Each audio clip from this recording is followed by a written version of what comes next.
มาเบิ่งแนวทางการเทรดตามวิธีเทรด moving average ในการทำกำไรในตลาดเบียร์เทรดนะทุกคนโอเคออเดอร์แรกตลาดประมาณนี้เราจะเซลล์ลงมาก่อนเนาะจะเซลล์ลงมาสิ่งหนึ่งที่คอยใช้ moving average แล้วสามารถหาเงินได้ง่ายเพราะว่าอย่างเนาะคือ moving average เนี่ยจะเป็นอินดิเคเตอร์เพียงเส้นเดียวมันสามารถบ่งบอกถึงแนวโน้มได้แนวโน้มขาลงเราจะสังเกตเห็นได้ว่าเส้นอินดิเคเตอร์มันซี่ลงมาแล้วทั้งเทียนแดงเกิดอยู่ในกล้องเส้นนั่นจะหมายถึงว่าแห้งขายหลายฉะนั้นมือใหม่คนที่ยังเข้าใจว่าขาลงเป็นจริงใดเบิ่งตามอินดิเคเตอร์ moving average ได้เนาะกรณีของขาขึ้นต่อแทงเทียนเขียวเกิดอยู่เหนือเส้นแล้วเส้นมันซี่ขึ้นอันนั้นเราสามารถที่จะเข้าซื้อได้เนาะไม่นี่เอ้าเดี๋ยวเมื่อกี้ออกขายเนาะเอากดขายลงมาเดี๋ยวเบิ่งกันรีเฟรชกันบัดนึงนี่วินมาแล้วทุกคนเนาะได้กำไรอยู่200ปลายเนาะมาในกรณีที่มันออกห่างเลยตัวอย่างว่าจุดเนี้ยตลาดเริ่มออกห่างเนาะมาตลาดเริ่มออกห่างแบบนี้กับตัวนี้หนึ่งเนาะโอเคไม่นี่เขาจะบายขึ้นเนาะเขาจะบายขึ้นเดี๋ยวจะมาวัดเส้นให้ทุกคนเบิ่งเนาะเดี๋ยวจะมาวัดเส้นให้ทุกคนเบิ่งใส่ horizontal trend line โอเคแนวครับอยู่บริเวณนี้เป็นอย่างเขาจึงมาบายขึ้นไหมนี่นะทุกคนกรณีที่moving average เนาะในบางทีเส้นอินดิเคเตอร์กับแท่งเทียนมันห่างกันตลาดจะมีโอกาสกลับตัวหรือว่าคนนั่นจะเข้าซื้อแน่นอนเนาะฉะนั้นมันจะบ่งบอกได้ว่าในเมื่อที่เจ้าใช้ moving average เป็นเจ้าจะเข้าใจถึงแนวโน้มคงขาขึ้นขาลงตลาดกลับตัวก็สามารถที่จะหาเงินกับมันได้เห็นป่ะวินมาเนาะจากพอร์ต500เฮามาได้$1,000ละโอเคปัจจุบันนี้ตลาดอยู่ในนุ่มแบบใดเนาะอยู่ในนุ่มขาลงอยู่แต่ว่าด้านลมนี้อยากให้ทุกคนมาสังเกตว่าด้านลมนี้เริ่มมาเป็นแนวหักเนาะเริ่มมาเป็นแนวหักของตลาดแล้วเนาะโอเคฉะนั้นในมันติดในจุดนี้อีกการเข้าออเดอร์ของเราสามารถที่จะซื้อได้เพราะอย่างเราจึงซื้อเนาะเพราะว่าบริเวณด้านลมเนี้ย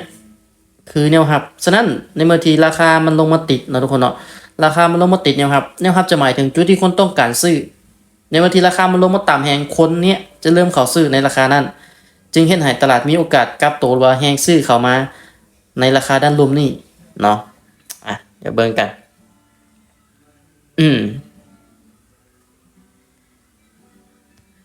จังใดวินได้บ่เดี๋ยวเบิ่งกันเนาะเดี๋ยวเบิ่งกัน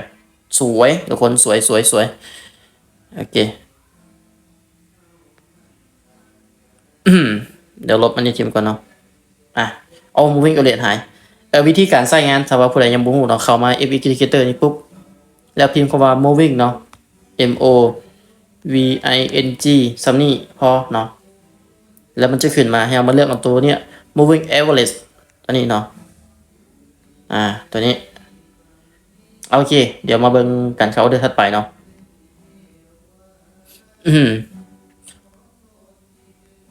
เดี๋ยวตีในฮอนเดตันก่อนทุกคนโอเคแนวหับเนาะแนวหับของเราแนวต้านพอจะวางไว้บริเวณนั้นถึงนี้เนาะโอเคมาที่นี่มาเบิ่งจากอินดิเคเตอร์ moving average เนาะ moving average ซี่ลงมาด้านลุมตลาดเริ่มจะกลับตัวขึ้นไปอย่าลืมว่าในบางทีคนราคามันขึ้นไปคนก็จะขายคือกันเนาะวันนี้จะไปอยู่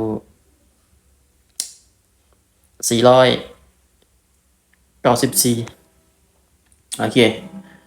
มาลักษณะแบบนี้ทุกคนในเมื่อที่เส้น moving average มันซี่ลงมาด้านลุมเนาะซีน moving average ซี่ลงมาด้านลุมโอเคไหมนี่เขาเซลลงมาเด้อเป็นอย่างจึงเซลลงมาเนาะอย่าลืมว่าในอดีตจุดน้อยๆนี่หลายๆคนมองข้ามแล้วตกมาตายเด้อเทรดโบวินเนาะจุดน้อยๆเนี่ยในอดีตเนาะบริเวณที่คอยวางเส้นตัวนี้เนาะในอดีตเคยมีให้ขายเทลงมาปัจจุบันเนี่ยราคามันขึ้นไปแตะบริเวณนั้นเนาะแตะบริเวณนั้นปุ๊บแล้ว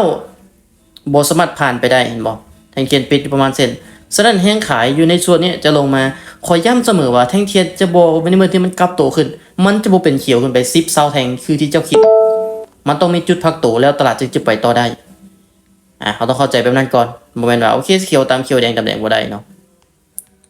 มาได้1,800แล้วทุกคนเดี๋ยวจัก 2,000 เนาะโอเคเดี๋ยวไปอีก200ไป264 มาเบิ่งออเดอร์นี้เนาะสำหรับออเดอร์นี้ลงมายังบ่คุ้งเนี่ยครับเถื่อเด้อไม่นี่เขาเซลลงมาเนาะเขาเซลลงมาเพราะว่าตลาดบ่คุ้งแนวรับเนาะแนวรับคือเส้นด้านลุ่มนะทุกคนเด้อเส้นอินดิเคเตอร์ด้านลุ่มเนาะนี่ที่คอยซีเนาะด้านลุ่มเนี้ยฉะนั้นตลาดมันจะลงมาหาฐานนะครับบวกกับเส้น moving average ของเราเป็นอย่างเป็นขาลงซีลงมาด้านลุ่มชัดเจนแสดงว่าแห้งขายหลายเข้าใจประมาณนี้ก็สามารถที่จะหาเงินได้แล้วในการเทรดเนาะ เดี๋ยวเบิ่งกันว่ามันนี่จะจบแดงงามๆบอลทุกคนเนาะถ้าว่าต่ำในจุดนี้แล้วในอนาคตจะขึ้นต่อบ่จะลงต่อฝากให้ทุกคนวิเคราะห์ไปในอนาคตเนาะว่าสามารถคอมเมนต์มาได้ว่าไม่ถัดไปมันจะขึ้น หรือมันจะลงเนาะถ้าว่าเป็นค่อยได้ตัดสินใจไปแล้วแต่ว่าบ่เข้าเนาะจากงบ500เข้ามาได้ 2,000 ปลายทุกคนเนาะรอบนี้ใส่ moving average ในการวิเคราะห์กราฟเทรดแบบง่ายๆสบายๆสำหรับสไตล์การเทรดตัวเองเนาะทุกคนเนาะบ่จำเป็นต้องยุ่งยากในเรื่องของการวิเคราะห์เพียงแต่เราเข้าใจประเด็นหลักๆสำคัญคือ1 อินดิเคเตอร์2แนวโน้มของตลาด3หาจังหวะเข้าซื้อ4รวมถึงการบริหารเงินของเราซับนี้บ่มีหยังซับซ้อนเนาะศึกษาหลายเจ็บหัวแต่เราต้องศึกษาจุดที่มันถูกต้องเนาะเราศึกษาจุดที่มันถูกต้องเราจะมีกำไรเองในการเทรดโอเคแล้วสุดแล้วมีแต่ว่าเราใส่เทคนิคที่เราเข้าใจเราจึงสามารถที่จะหาเงินได้ถามว่าเทคนิคข่อยมันดีบ่ก็บ่แม่นว่าจะดีแล้วก็ 100% เนาะบางทีข่อยใส่มา 3-4 ปีมีกำไรแต่เจ้ามาเทรดนำอาจจะบ่มีกำไรก็มีเพราะว่าบนพื้นฐานที่ประเทศผ่านมาในจุดเนี้ยมันแตกต่างกันเนาะฉะนั้นก็ที่ว่าค่อยๆเห็นรูปเติบโตไปเนาะในบล็อกไม่ถัดมาเนี่ยปิดเป็นเขียวเลยเพราะว่าตลาดโซนบริเวณที่เป็นครับขอได้เว้า